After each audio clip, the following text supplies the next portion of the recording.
Buenos días. Hoy en el boletín de la Misión de Observación Internacional de la Universidad Nacional de Colombia queremos hablar de China y su relación con sus tres regiones autónomas especiales.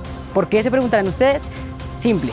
China ha comenzado a tomar un papel protagónico en la escena internacional. Cada vez se ha convertido en una de las potencias más importantes a nivel global, convirtiéndose en una potencia económica en la zona de Asia y con una influencia por medio de proyectos como la Ruta de la Seda en Asia, África y en Latinoamérica. Mi nombre es Lorena Villate, pertenezco a la Misión de Observación Internacional de la Universidad Nacional de Colombia. El día de hoy vengo a hablar sobre el estatus jurídico de la región autónoma especial del Tíbet. Mi nombre es Geraldine González, soy integrante de la Misión de Observación Internacional de la Universidad Nacional y hoy les voy a hablar sobre el estatus jurídico de Hong Kong. Mi nombre es Julián Torres, soy parte de la Misión de Observación Internacional de la Universidad Nacional y el día de hoy le voy a hablar sobre el estatus jurídico de Taiwán. Buenos días. Hoy, desde la Misión de Observación Internacional de la Universidad Nacional de Colombia, nos reunimos para tratar el tema del estatus jurídico del Tíbet, Taiwán y Hong Kong. Para comenzar, a manera de contexto jurídico, queremos mencionar la Constitución de la República Popular China promulgada en el año de 1982. Esta, en su artículo número 4, menciona la existencia de distintos tipos de nacionalidades al interior de la República Popular China y da cabida a la construcción de un estatuto de cooperación entre las distintas naciones. Para adentrarnos en el tema de discusión, inicialmente tenemos que comprender la relación actual de la República Popular China con estas tres regiones autónomas especiales, Tíbet, Taiwán y Hong Kong. Para eso, Julián inicialmente nos va a presentar cómo está actualmente esta relación. Bueno, el caso de Taiwán siempre ha sido muy complejo y en la actualidad, de hecho, no deja de ser complejo. Jurídicamente, ¿qué podemos ver? Que efectivamente Taiwán es una región autónoma especial. Pero ¿qué es lo que dicen los taiwaneses y el gobierno taiwanés? El gobierno taiwanés dice que ellos son simple y sencillamente un estado soberano y que cumplen con las condiciones para hacerlo. China los ve de manera diferente y a los ojos del mundo y de la mayoría de los estados, exceptuando 23, Taiwán viene a ser simplemente una región o una provincia separatista de la República Popular China. Pese a que las relaciones siempre han sido muy tensas, en la última década especialmente ha habido muchos acercamientos. Taiwán ha cobrado mucha fuerza por el tema comercial y el tema, digamos, de su mar territorial. Su mar territorial actualmente es relevante y ha sido relevante, por ejemplo, en todos los tratados concernientes a los temas ambientales, en la protección de ciertas especies. Taiwán ha cobrado un papel importante y a partir de ahí ha logrado, digamos, tener un estatus dentro de estas comisiones que, si bien no es el de un estado, no está tan lejos de serlo.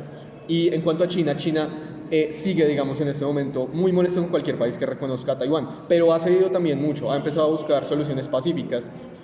China actualmente tiene ciertas relaciones con Taiwán y lo que existe actualmente entre los dos países en busca precisamente de esa solución pacífica es digamos, una especie de acuerdo en el que se habla de una misma China con dos naciones dentro.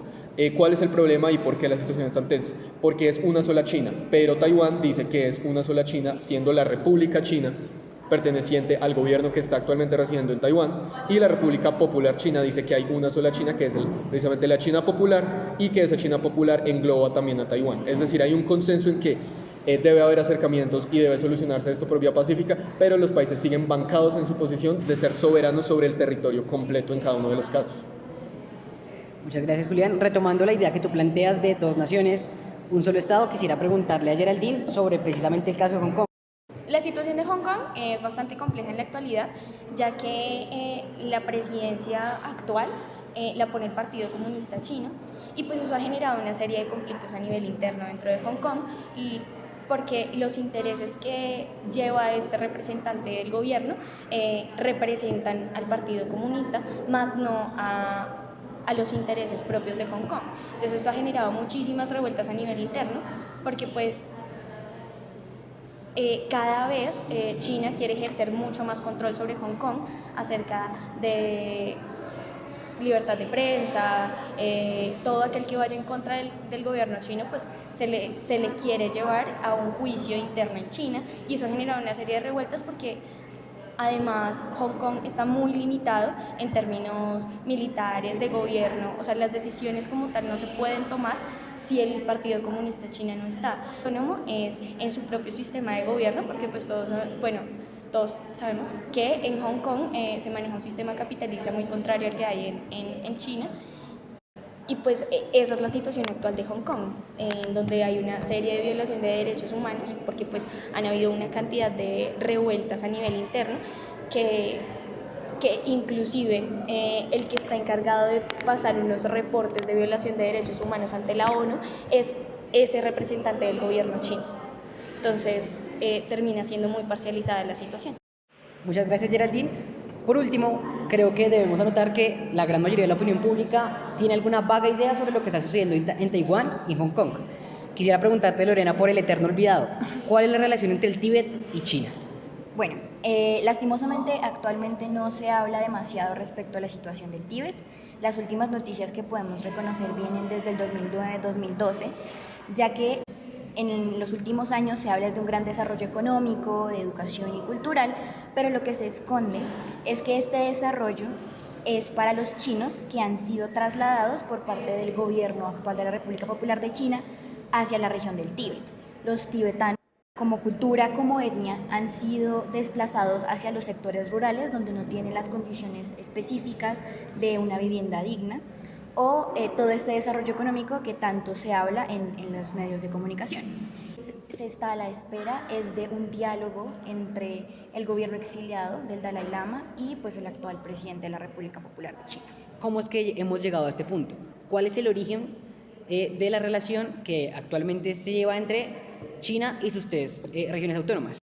Quería comenzar y diciendo que Taiwán nuevamente es algo muy controversial. Lo que hay frente a Taiwán no es un tratado específico que nos explique cómo se anexa al territorio chino. Hay perspectivas sobre los tratados que ocurrieron. Tras estar alrededor de 10 años bajo control japonés, Japón finalmente cede el control de Taiwán tras además una guerra entre Japón y China. ¿Qué es lo que ocurre en este momento? Hay dos tratados muy importantes, que son el Tratado de San Francisco en 1951 y un año después el de Taipei en 1952, en el cual que Japón renuncia a toda soberanía, a toda injerencia sobre el territorio taiwanés. Pero hay un gran problema, y es que estos tratados no especifican exactamente a quién se entrega esa soberanía precisamente del territorio taiwanés. No hay claridad frente al respecto. Entonces, ¿qué es lo que pasa? Hay perspectivas. Las perspectivas dicen, en ese momento se le entregó Taiwán fue a la República China, no a la República Popular China. Entonces, ¿esto qué quiere decir? Que bajo esta lógica, la República China, que fue la que posteriormente se trasladó a Taiwán, digamos, el gobierno que se trasladó a Taiwán, es el que tiene, digamos, control sobre este territorio taiwanés. Pero, ¿qué es lo que dicen las otras perspectivas? Que eso no interesa porque en 1971 se dejó de tomar a la República China como una república existente y solo se reconoció a la República Popular, y se dice que en ese caso este territorio, precisamente taiwanés, pasó a ser parte de la jurisdicción de la República Popular China, que fue la única que quedó reconocida a nivel internacional. Y el hecho es que a los ojos de la comunidad internacional, Taiwán, después de de que Japón lo cediera, pasó a ser parte, digamos, de la República Popular China casi que de manera inmediata, y es esto lo que explica que actualmente esté, digamos, catalogado como una provincia china y no a los ojos de la comunidad internacional como un estado. ¿Qué sucede con Hong Kong? Hong Kong, antes de ser una república autónoma, una región autónoma especial de China, antes duró bajo el yugo británico durante 150 años, y luego llegó y le dijo a China como, listo, vamos a hacer un tratado, pero entonces este tratado tiene ciertas condiciones, y es decirle que le dijo a China como, tú tienes que respetar los sistemas jurídicos y políticos que tenga la región, y pues porque precisamente China estaba en una consolidación de un gobierno comunista, lo cual entraba totalmente en contradicción con los ideales mismos de Gran Bretaña. Entonces, pues, ese fue el trato con China, y pues así se logró la anexión en 1997 de Hong Kong a China. Pero entonces, bajo esos parámetros, donde en esos parámetros se comprometía a China con Hong Kong de darle, digamos, este estatus especial y de respetar sus instituciones durante 50 años que se acaban hasta ahorita en el 2047. Lo que pasa es que ahorita, pues, China como que ya no quiere cumplir esto y pues está tratando de, por la vía legal, a partir del presidente actual, pues tratando de cambiar eso en la manera de... O sea, lo que tú me dices es que China quiere anticipar o, digamos, llegar más rápido a lo que se pactó para 2047, que es precisamente la inclusión de Hong Kong ya como tal una región, digamos, normal al sistema chino. Sí, o por lo menos en términos jurídicos, porque precisamente ellos están tratando de meter por el lado del gobierno algunas normas que permitan cierto control de China, porque como región administrativa especial se les escapan muchas cosas, como que por ejemplo hayan muchos retractores del gobierno chino. La anexión del Tíbet, un poco antes de hablar del 17 Points Agreement, que es en 1951, quisiera hablar del caso tibetano. Me parece un caso sui generis en esta mesa, ya que Tíbet tuvo una independencia de facto, si se puede llamar así, que realmente no existe tal término en el derecho internacional, pero sí fue como una suerte de estado independiente o pseudoestado, entre 1913 y 1951. En este periodo, Tíbet contó con un gobierno efectivo, con un control fiscal tributario del territorio, y es ya más o menos hacia 1949, cuando empieza la Revolución Cultural en China, que empiezan a perder todas estas capacidades de autogestión en el territorio.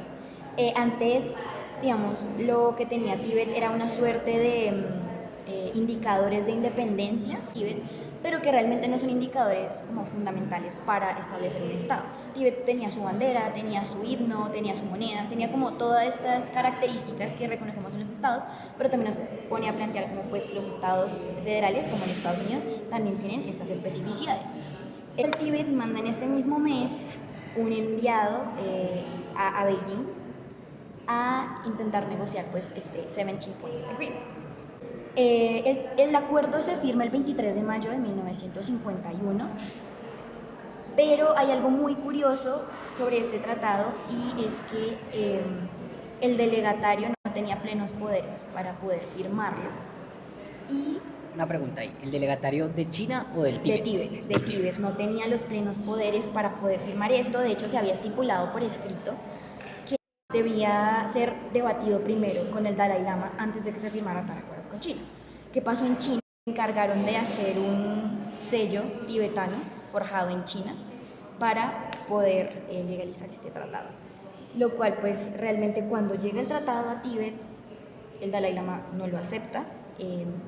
Años después se levantan guerrillas y la CIA apoya estas revueltas en contra de China.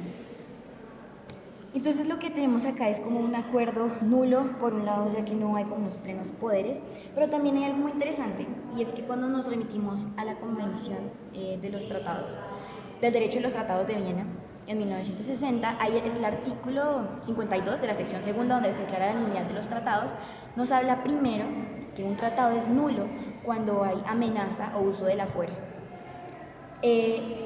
Este primer artículo ya declara como la nulidad. ¿Por qué? Porque mientras se estaba realizando la firma de los tratados, se estaban movilizando 200 efectivos militares hacia la región del Tíbet y estaban coaccionando tanto a los delegados como al Estado mismo para la firma de este tratado. China, frente a este argumento, lo que plantea es que hay otra norma en el derecho internacional que estipula que la coacción debe ser contra los delegados, o sea, contra quien está negociando y no contra el Estado.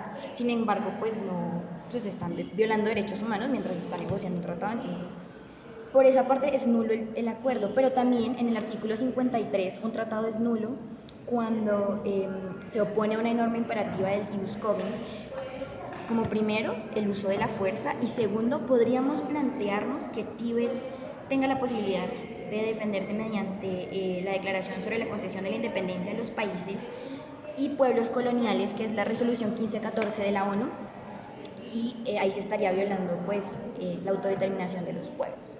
Entonces son como elementos que nos dejan a nosotros, incluso en la actualidad, preguntar cuál es el carácter de esta anexión, si existe tal anexión legalmente, si es del inicio de acuerdo, el 17 Points Agreement, que promete en un artículo cuarto dar gobierno y autonomía a la región del Tíbet, pero se han violado esos 17 puntos sistemáticamente.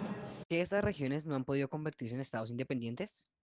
Partiendo, digamos, de lo que habíamos dicho acerca de la historia de Hong Kong, es importante entender que Hong Kong nunca fue Estado, o sea, nunca lo fue, siempre fue una colonia, y en el momento en que firmaron el tratado se anexó como una región especial de de China, o sea, él nunca fue Estado, cosa muy diferente a lo que de alguna manera nos cuenta Lorena acerca del Tíbet. Un gobierno efectivo porque pues no tienen efectivos militares, ni control militar, ni nada de esto. Inclusive las relaciones, si quieren poner una embajada en Hong Kong de cualquier otro país, de cualquier otro país entablando relaciones, tiene que ser mediado por el gobierno chino. O sea, realmente el control de Hong Kong es simplemente económico y a nivel de gobierno. Pues cuando vemos el caso taiwanés, de hecho, se puede aplicar, digamos, mucha precisamente teoría sobre el derecho internacional público. ¿Qué pasa con Taiwán? Taiwán es un país que efectivamente, como tú dijiste, tiene su propio gobierno y tiene una constitución bajo la que se rige y bajo la que opera ese gobierno. En ese sentido, el gobierno autónomo, como precisamente se consigna en la Convención de Montevideo, está. El tema de la población es un poco controversial. Hay quienes dicen que la población taiwanesa realmente es población china, y el hecho es que sí, realmente hubo una tremenda movilización china hacia Taiwán, lo cual hace que la población sea prácticamente uniforme. Respecto precisamente al territorio, Taiwán efectivamente tiene unas fronteras delimitadas y las defiende con sus efectivos militares, que si bien no pueden ser considerados un ejército por no ser un estado, sí, digamos, defienden sus fronteras y estas están perfectamente delimitadas, y esto se ve inclusive en todas estas convenciones de protección de especies marítimas, en donde cuando se excluye a Taiwán, por ejemplo, de una de ellas, la información sobre los datos del mar de Taiwán quedan por fuera de esa comisión protectora. Pero ¿qué pasa? No hay un reconocimiento de los pares. Taiwán no está dentro de las Naciones Unidas. Taiwán ha querido entrar, digamos, dentro de muchos tratados, dentro de muchas comisiones, dentro de digamos, comités de las Naciones Unidas, y siempre se le ha negado esta entrada por su, digamos, su estatus de no Estado. Respecto al Tíbet, lo que sucede es que no cumple con ninguna de las 4 condiciones de la Convención de Montevideo. ¿Por qué? Primero, respecto a la población permanente, el problema es que la población del Tíbet se está reconociendo, al igual que la de Taiwán y la de Hong Kong, como población china. No tiene un gobierno efectivo porque su gobierno se encuentra en el exilio. El territorio es algo importante porque el Tíbet es una zona que está dividida entre China, India, Nepal y Mongolia. Entonces ahí entraríamos como una disputa territorial bastante interesante. Incluso entre China e India ya hay unas tensiones específicas por regiones del Tíbet. Entonces el territorio tampoco es un territorio definido. Y en cuanto a ese cuarto punto de la Convención de Montevideo, del que Crawford nos dice que no deberemos fiarnos tanto, que es la capacidad de relaciones internacionales, pues no las tiene tampoco. Si lo tuviésemos en cuenta, no las tiene. Y el reconocimiento internacional, que creo que es algo que también tiene en común con estos otros 2 casos, China amenaza constantemente a los otros estados con que las relaciones económicas se van a deteriorar si se llega a dar un reconocimiento de estas regiones autónomas especiales. Es como la cuestión, pues para pensar los 3, y es el hecho de hasta qué punto el derecho internacional público realmente es tan importante. Es decir, si es posible creer en esa comunidad internacional heterárquica, con igualdad para todos, o porque también, digamos, casos como Taiwán no son reconocidos como un estado que sí tiene las condiciones para ser un estado. Yo quisiera poner sobre la mesa que el hecho de que sean regiones autónomas pertenecientes a un estado ya nos ata un poco las manos a como comunidad internacional para actuar respecto a estos elementos, por el principio internacional de la no intervención en asuntos internos, que es lo que ha clamado China muchas veces. Pero, digamos, algo que sí me parece muy importante tener a la vista son las violaciones sistemáticas de derechos humanos que se pueden presentar en cada una de estas regiones y que podrían darle la entrada a la comunidad internacional de intervenir pues en la violación de esto, ya que es una norma ius cogens que habilitan, si es necesario, que interceda la ONU, la Corte Internacional de Justicia. Entonces, como que es intentar observar cuáles son las puertas que se le puede abrir a la comunidad internacional sin violar, pues, la soberanía de la República Popular de China, porque sigue siendo un estado soberano. Desde la parte un poco nacional, intentar entablar diálogos con el gobierno actual para que se restituya un poco la autonomía que deben tener estas regiones, que son las propuestas de los gobernantes, en el caso de Tíbet, del gobierno exiliado del Dalai Lama, y pues como tener eso sobre la vista y preguntarnos también hasta qué punto la diplomacia internacional está en crisis y la respuesta violenta, hasta qué punto realmente es una respuesta o no. Que efectivamente una solución, o sea, yo no creo que una solución se vislumbre a corto plazo. Y realmente esto aplica para los tres casos porque es que realmente son conflictos que llevan bastante tiempo y en donde no parece que ninguna de las partes quiera ceder. Y eso, digamos, deviene precisamente también de factores internacionales, tanto, digamos, la posición económica estratégica de Taiwán y que Taiwán siempre ha sido, digamos, un aliado estadounidense en la región. A Estados Unidos, como, digamos, superpotencia, siempre le ha convenido estar cerca de Taiwán. Pero, ¿qué es lo que pasa? Que Taiwán es útil para Estados Unidos ha llegado a movilizar tropas y reentablar relaciones comerciales con Taiwán, pero no, digamos que no es del interés suficiente como para entrar en una rencilla internacional por el reconocimiento de Taiwán como Estado. Sí, evidentemente ha habido unos acercamientos. Como dije, en 1992 se estableció que existía una sola China y eso fue, digamos, entre ambas partes. Y esto fue precisamente promovido y auspiciado muchísimo tanto por las Naciones Unidas como por Estados Unidos. Digamos, estos dos actores, tanto la ONU como Estados Unidos, siempre han velado, digamos, continuamente porque este tipo de conflictos se puedan solucionar de forma pacífica. ¿Y por qué? Porque si recordamos precisamente el artículo 33 de la Carta de Naciones Unidas, esta organización existe para buscar precisamente vías pacíficas de solución. Ahora, como ya decía Lorena, digamos, el mundo se encuentra en un momento un poco conmocionado. Estamos entrando, digamos, a un momento en donde se ven movimientos separatistas, se ven, digamos, guerras internas, mucha amenaza de guerra. Entonces falta ver si es suficiente este artículo de la Carta de Naciones Unidas para mantener digamos, el orden, o si realmente esta diplomacia va a pasar a un segundo plano y nos vamos a ir directamente a lo bélico. Pero lo cierto es que ninguna de las partes quiere ceder y la comunidad internacional mal que bien tiene mucha injerencia en esto, al no reconocer muchas veces a Taiwán o inclusive al reconocerlo.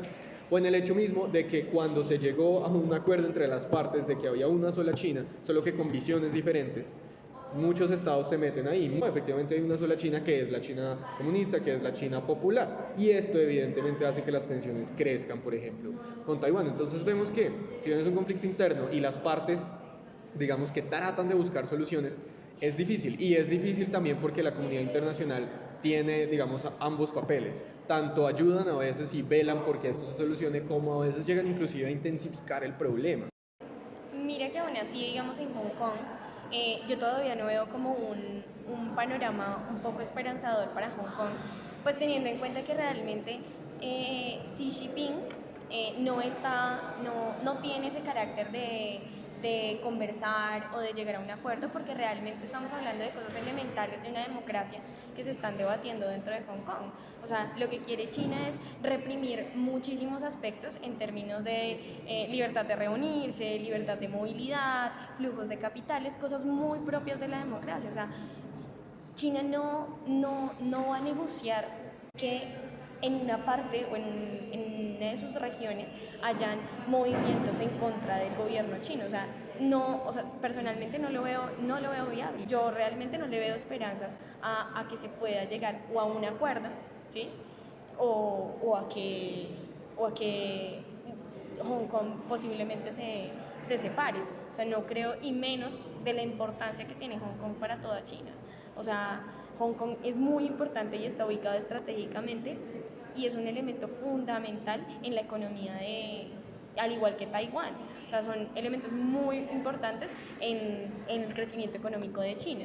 Entonces, yo sinceramente no lo veo como una opción, y lo que me parece es que la comunidad internacional no está haciendo nada para ello. O sea, es más, la persona que debe reportar la violación de derechos humanos es una persona que está puesta por el gobierno chino. O sea que al fin y al cabo todos esos reportes que se hagan a la ONU o a cualquier tipo de entidad de derechos que vele por los derechos humanos está completamente coactada, está completamente reprimida por el gobierno chino. Yo sinceramente no le veo muchas opciones, ni a Taiwán, ni a Hong Kong, ni al Tíbet. O sea, no. Muchísimas gracias a todos nuestros expertos por participar en este panel.